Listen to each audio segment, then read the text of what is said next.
Hello, मैं हूं श्रीपाद। आज हम बात करेंगे एक ऐसे स्किल की जो किताब से नहीं, जिंदगी से सीखनी पड़ती है। Time management.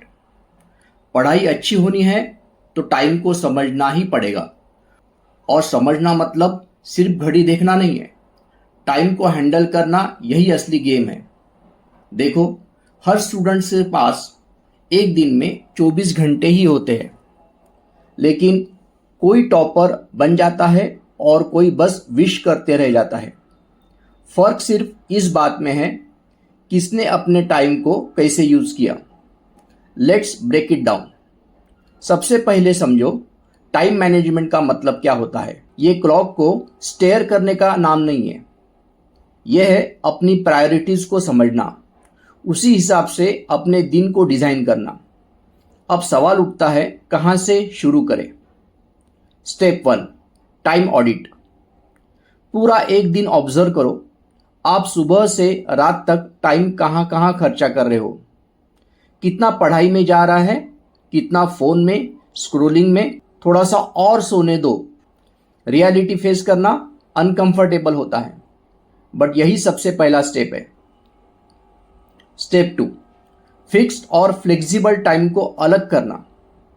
स्कूल या कॉलेज के आवर्स फिक्स है, ट्यूशन भी फिक्स है।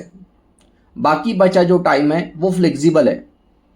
यहीं आप डिसाइड कर सकते हैं कि पढ़ाई कब करना है, कब ब्रेक लेना है और कब रिलैक्स करना है। अब यहां आता है game changer, time block method. अपने दिन को ब्लॉक्स में डिवाइड करो। जैसे 8 to 9 maths revision, 9 to 9:30 breakfast and relax, 10 to 11 science theory. Her block को एक पर्पस दो तो दिमाग भी कंफ्यूजन में नहीं रहेगा। एक समय पे सिर्फ एक ही काम करना है। और हाँ, मल्टीटास्किंग छोड़ दो। एक साथ इंस्टाग्राम भी चलाना है और मैथ्स भी पढ़ना है, ये सिर्फ मिथ है। माइंड को एक समय में एक ही काम पसंद आता है। स्टेप 3, ब्रेक्स लेना मत भूलो। हर 40-50 मिनट्स की पढ़ाई के बाद 5 to 10 मिनट्स का छोटा सा ब्रेक लो। वॉक करो, पानी पियो, थोड़ा स्ट्रेच करो, लेकिन फोन लेकर बेड पे ना चले जाना। ब्रेक का मतलब रिफ्रेश होना है, ना कि डिस्ट्रैक्ट होना। अब एक और कंसेप्ट है, प्रायोरिटी मैट्रिक्स। काम को 4 भागों में डिवाइड करो। जरूरी और अर्जेंट, जरूरी लेकिन नॉन अर्जेंट, नॉन इंपॉर्टेंट लेकिन urgent, non important non urgent. ज्यादातर स्टूडेंट्स कैटेगरी 4 में अटक जाते हैं। Mobile, TV, YouTube and so on.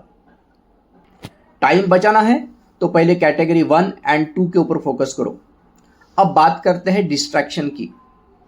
Time management तब तक पॉसिबल नहीं है जब तक आप डिस्ट्रैक्शन मैनेज ना करो। फोन साइलेंट करो, नोटिफिकेशन ऑफ रखो, और सबसे ज़रूरी, खुद को समझाओ कि हर पिंग पे मुझे रिस्पॉन्ड करना ज़रूरी नहीं होता है। अब एक प्रैक्टिकल टिप, नाइट प्लानिंग। रात को सोने से पहले 5 मिनट निकालो। अगले दिन का बेसिक प्लान सोचो। क्या पढ़ना है, कितना पढ़ना है, क्या अवॉइड करना है। दिमाग सुबह फ्रेश होता है तो कन्फ्यूजन नहीं होगा, एग्जीक्यूशन ज़्यादा स्मूथ होगा। और हाँ, टाइम टेबल रिजिड मत बनाओ, थोड़ा फ्लेक्सिबिलिटी ज़रूरी है। कभी मूड ऑफ होगा, कभी गेस्ट आ जाएंगे, उस दिन गिल्ट मत लो, बस अगला दिन बैलेंस करो। Let's wrap it. Time management कोई टैलेंट नहीं है, ये एक हैबिट है। हर दिन को प्लान करना शुरू करो, थोड़ा थोड़ा। डिस्ट्रैक्शन हटाओ, डायरेक्शन पे फोकस करो, एंड सबसे ज़रूरी है, अपने टाइम का रिस्पेक्ट करो। क्योंकि जो टाइम की कद्र करता है वो खुद की कद्र करना सीख जाता है। मैं हूं श्रीपाद। अगर ये बात आपको यूजफुल लगी तो इस वीडियो को अपने दोस्तों के साथ ज़रूर शेयर करो। Thank you.